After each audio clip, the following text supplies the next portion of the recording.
Hello મિત્રો, કેમ છો તમે બધા? આઈ હોપ તમે બધા મજામાં હશો. તો આજની આપણી રેસીપી છે છીબા ઢોકળી બનાવીશું. તેના માટેના ઇન્ગ્રેડિયન્ટ્સ જોઈ લઈએ. તો અહીંયા મેં ટોટલ 3 ચમચી જેટલો ચણાનો લોટ, જરૂર અનુસાર પાણી, મસાલામાં 1 ટીસ્પૂન હળદર, કશ્મીરી મરચું, ખટાશ માટે લીંબુ. આ ઓપ્શનલ છે, તમારે એડ કરવું હોય તો તમે કરી શકો છો. હિંગ, સ્વાદ અનુસાર મીઠું. અને આપણે અહીંયા ઢોકળીને બાફવા માટે મેં પાણી ગરમ મૂકી દીધું છે, કારણ કે આપણે એને છીબામાં બાફવાની છે, એટલે મેં અહીંયા પાણી ગરમ મૂકી દીધું છે. પાણી ગરમ થાય ત્યાં સુધી આપણે ખીરું તૈયાર કરીશું. તો આપણે એક બાઉલ લઈ લીધું છે, એમાં આપણે ચણાનો લોટ એડ કરશું. થોડુંક કશ્મીરી મરચું એડ કરશું.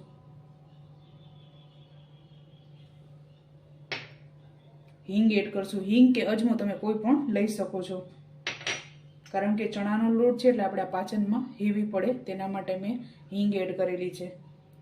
ત્યારબાદ હળદર 1 ટીસ્પૂન, સ્વાદ અનુસાર મીઠું,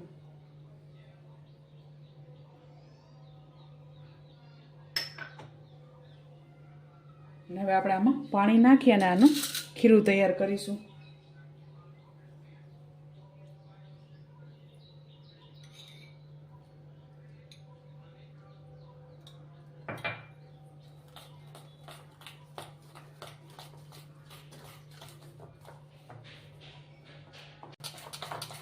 આનું ખીરું એકદમ આપણે પાતળું પણ તૈયાર નથી કરવાનું. જેમાં આપણે ઓલા બટેકાવાળા બનાવીએ છીએ એમાં જે બેટર એકદમ ઘાટું હોય છે એવું તૈયાર કરવાનું છે. વડાપાવમાં અંદર વડું મૂકીએ એનું બેટર એકદમ ઘાટું હોય છે.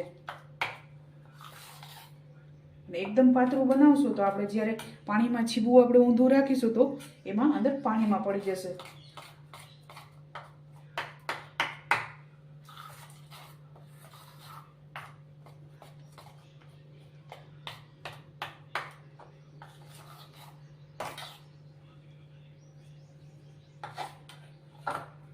આપણે આ રીતે ખીરું તૈયાર કરવાનું છે.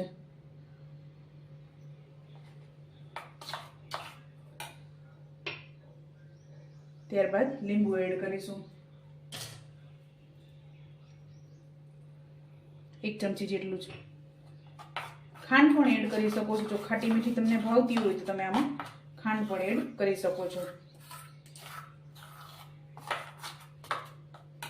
તો આપણું આ તૈયાર થઈ ગયું છે, ને અહીંયા પાણી પણ આપણું ઉકળી ગયું છે. તો આપણે આ રીતે પાણી એને ઉકળવા દેવાનું છે.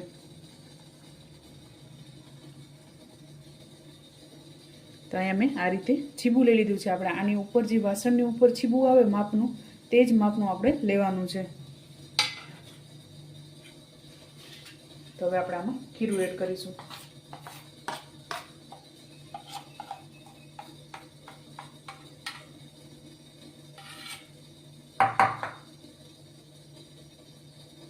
આ રીતે આપણે ચમચીથી ફેલાવી લેવાનું છે ને.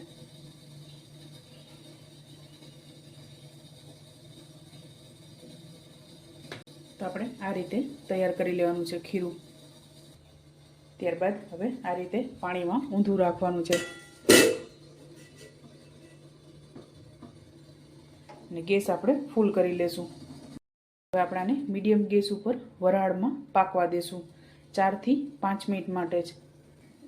તો આપણે 2 થી 3 મિનિટ જેવું થયું છે તો ગેસને બંધ કરી દેશું, અને આ રીતે આપણે બંને સાઈડથી એને ઉપાડી લેવાનું છે.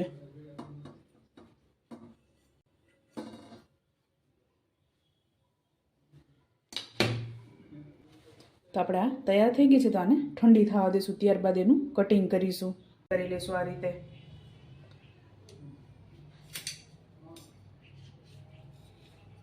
તો આપણું આ રીતે કાઢી લેવાનું છે. અને જ્યારે આપણે છીબામાં ખીરું એડ કરીએ ત્યારે એમાં તેલ એડ કરવાનું નથી. અહીંયા નીચે આપણે તેલ ચોપડવાનું નથી આમાં. તો આપણે એકદમ સરસ આ રીતે તૈયાર થઈ ગઈ છે. તો હવે આપણે આને સર્વ કરીશું. તો હવે આપણે ઉપર કશ્મીરી મરચું એડ કરીશું. કશ્મીરી મરચું કે લસણની ચટણી પણ તમે એડ કરી શકો છો. તે છે આચારી મસાલો આવે છે, આચારનો મસાલો, તે પણ તમે આમાં એડ કરી શકો છો. એકદમ સરસ આ ખાવામાં લાગે છે. સિંગ તેલ એડ કરી અને ખાવાની ખૂબ જ મજા આવે છે. તો આપણે આ તૈયાર થઈ ગઈ છે. તો ચાલો મિત્રો, તૈયાર છે ગરમા ગરમ છીબા ઢોકળી તમે પણ આ જ રીતે બનાવજો ને મને યાદ કરજો. મારા વિડીયોને લાઇક, શેર અને સબસ્ક્રાઈબ કરવાનું ભૂલતા નહીં. તો ચાલો મળીશું નેક્સ્ટ વિડીયોમાં.